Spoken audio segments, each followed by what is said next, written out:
everyone, welcome back to another week on the Brush by Brandy YouTube channel. My name is Brandy and this week we are working on this piece that's behind me, and it's actually a highboy dresser which has some really great lines. I got this one, I actually have the entire bedroom set, but this one, the finish is inspired by this piece that's behind me. I got this new paper from Redesign with Prima called Moody Chandelier, and I was so drawn to the colors that are in it. So I'm going to take these background colors and I'm going to expand them onto the larger palette. Right now it just has a base coat on it, but my overall finish started with this paper from Redesign with Prima. And I think that's a great lesson on when you feel stuck on what direction to go, is sometimes to pull an inspiration piece, and that can be a product that you want to use. So maybe a transfer, a paper, a stencil, something that you want to incorporate that design, and then you can kind of expand from there. You can also pull inspiration pieces from your room. So maybe there's a pillow or a piece of artwork or a linen or something that's going to be staying in that room, and you can pull a color scheme from there. So in this case, my inspiration is this paper. I'm going to pull my colors right out of there. We're going to use some Oxide paint. Of course, I'll show you how I got this paper onto these drawers. I'm really excited. I think this is going to be a very glamorous finish, a little bit grungy too, which I love. So stick around and let's get started. Here's where I started on this piece. I actually picked up this bedroom set from one of my really good customers, and I'm thrilled to get started. It's got some beautiful lines. I love the details on this. It does have some scratches in the original finish, but overall in really good condition. So I don't have a lot of repairs that I need to do to get started. I went ahead and gave it a cleaning, took off all the hardware to put that out for cleaning, and I'm going to go ahead and give this 2 coats of Oxide primer in light gray. The reason that I chose to prime this piece is because it does have this dark stain. It is an older style piece, and these can have a tendency to bleed. And even though I plan on using some darker colors for this paint finish, darker colors can still discolor over time from the oils seeping through the wood through my paint. Once I've got my piece all nice and primed, I'm ready to go ahead and put a base coat on this. And the color I chose for my base coat is Oxide paint in the color Abyss. The reason I chose Abyss is because it's a deep, rich blue, and I think it's going to serve as a perfect backdrop for the paper that I plan on using on this piece. Now, I also chose Abyss because it's not an exact match to the colors that I want to use. So it's going to give me some undertones that seep through my colors in places, but still ties into the overall finish. I'm just brushing on my base coat using a Klingon brush. This is the Klingon S50. It's become one of my favorite brushes for laying on a nice, smooth, even coat. I like the synthetic bristles of these brushes, and the variety of sizes they come in makes it a really friendly brush to use.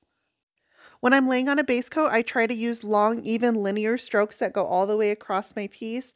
This keeps my base nice and smooth since it's going to be the groundwork for my full finish. I want it to be as smooth as possible. I'm using a synthetic bristle brush, which gets me nice, smooth brush strokes. And then I just use a little bit of water anytime I might need it. I can mist it with my mister bottle. Going over that primer, it tends to have a little more bite to it, which can cause drag in your brush. And that drag causes brush stroke. So a little bit of water helps my brush glide easily, and I'm going to get a nice, smooth, even base coat.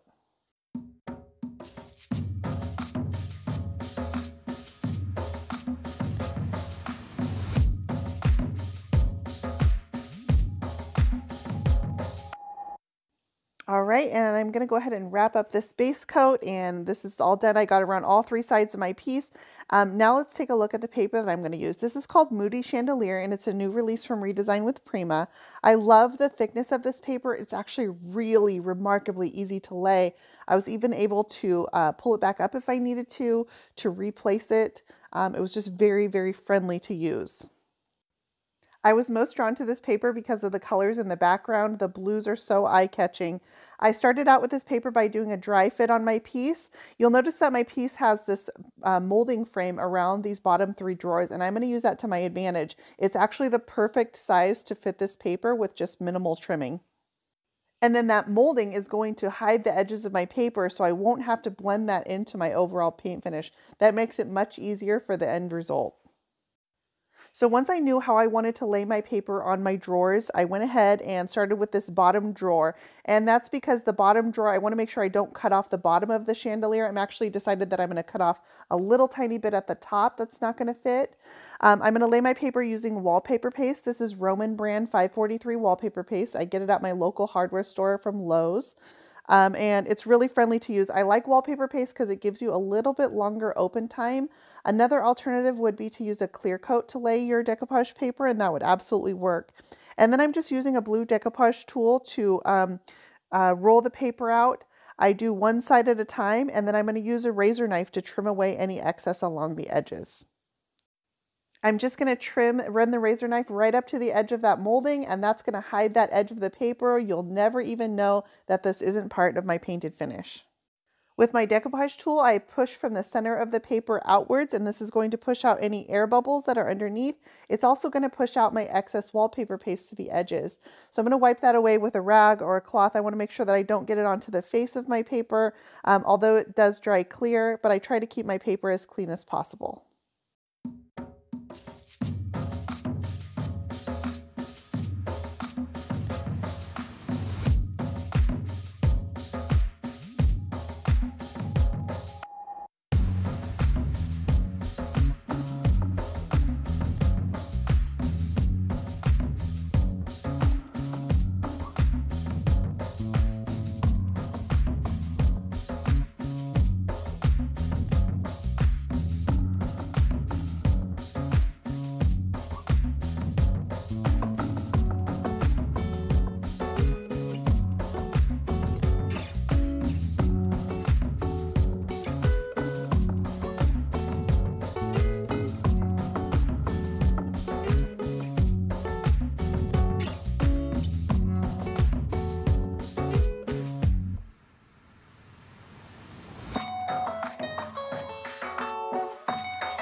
Once I finish my bottom drawer, I'm going to work my way up to this middle drawer and put this one on, and then I'll go ahead and finish off with my top drawer.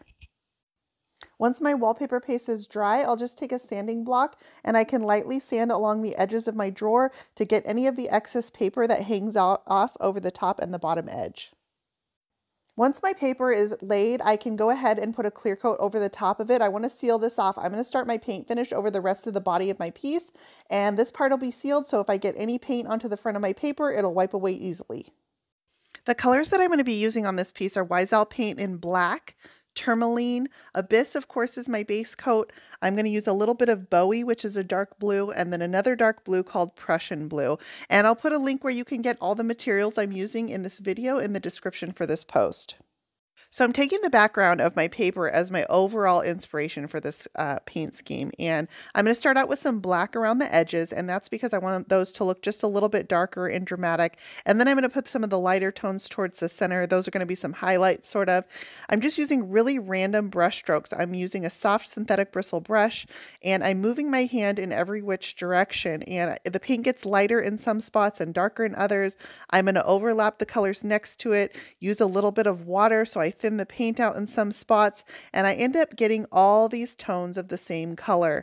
And where they overlap, it just creates these really nice, soft, ethereal effects. So it's very imperfect. It almost looks like a night sky that you would see out in the universe.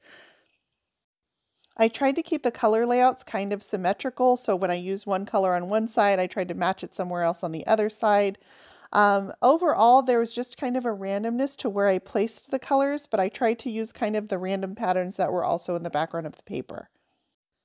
Prussian blue was an absolute dead spot on for the background colors in this paper, so if you had to choose any one color to put this paper up against, I would definitely choose Prussian blue for it. I also forgot to list that I'm using some iron oxide in here. That's this deep kind of rust color. I have a different brush for each color, so I ended up with like 5 brushes at the end of this that I had to clean.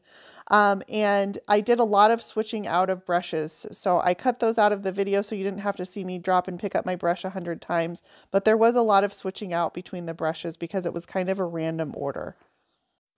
Now let's move on to the sides of the piece. I'm going to do the same overall technique, and I'm going to wrap the colors that appear on the front over onto the side so it's one continuous look, and then those same colors will also wrap up onto the top.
So this is my second coat of paint. My first coat was the base coat of Abyss underneath, and I found that I didn't need to do 2 coats of this random color finish because I wanted that base coat to peek through in spots, and so I didn't come back and do a second coat at all. I did, however, come back and add a little bit of dry brushing over the top. So this color that I'm dry brushing with is called Siren Song, and if you've never seen Siren Song from Wiesel, it is the most saturated pigmented blue that I think I've ever used. It just has this kind of glowing effect.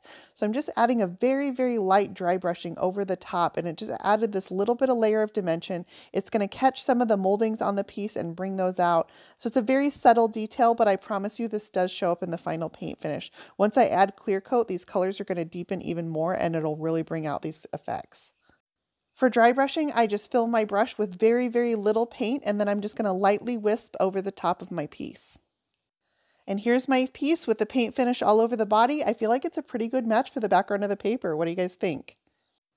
Next, I want to go ahead and emphasize some of these moldings where I don't have the paper using a little bit of black wax. So I'm just going to take a thin natural bristle artist brush and run a little black wax along the edges, smudge that out with a natural bristle chip brush, and it just gives a little bit of softness to the outline of these moldings. This is one of my favorite effects to do. I say it all the time, but I think I use black wax on just about every piece I do. I do want to say that I am going to seal over the top of this piece, and when I have this little wax just in the crevices and I've buffed most of it away, I find that I can seal over it with a water-based clear coat with no problem. I know that's going to be a controversial thing to say, but I do it all the time. So I'm going to add a little bit of gilding wax to some of the moldings on this piece, and I chose a copper color. This is from Redesign with Prima. It's their Art Alchemy waxes, and I chose the copper color because it pulls in the rust color that's on the body of my piece and also in the background of my paper. It's this nice warm color. I also used a little bit of this gilding wax on my hardware after I cleaned it. I ran my finger over with a little bit of the copper gilding wax, and it made my hardware the perfect color. Once my gilding wax has dried for 24 hours, it's time to go ahead and put a clear coat over this. My lovely assistant here is going to spray 2 coats of Wiesel varnish in satin, and he's just using a Husky gun attached to a DeWalt compressor. This clear coat sprays really nice with no dilution, and you'll notice that he just runs it from side to side without stopping in the middle. This gives this nice, long, smooth, even coat. I wanted to add a little bit of an accent to the very top of this piece because I have my paper on the bottom and I want to balance it with some kind of accent up at the top. So I have this stencil from Posh Chalk that almost looks like a lace design. You can see how the edges have this sort of scallop to it. I'm going to run a little bit of my copper gilding wax just using a natural bristle stencil brush, also from Redesign with Prima. I'm going to lightly run it over the top of my stencil and I'm going to let it go out over the edges a little bit so I get this scallop pattern on the front as well. It took 3 stencil placements to get across the top of this drawer. I just overlapped that last scallop onto the one that I left before it, and they'll run continuously together. Once this stencil is on, it's optional to come back after another 24 hours and reseal the piece if I wanted to. I think I'm going to go ahead and do that on this one because I do prefer my gilding waxes to be underneath a clear coat. That way, if anyone were to ever polish this with an oil, it wouldn't smudge my waxes. This piece was so eye-catching, I kept my staging fairly simple. I used a few natural baskets in the background, a few books on the top, and some candlesticks. You guys, these colors are incredible. I wish you could see this one in person. It feels so stormy and moody. I hope you guys enjoyed this video. You can find links for everything I use in the description for this post.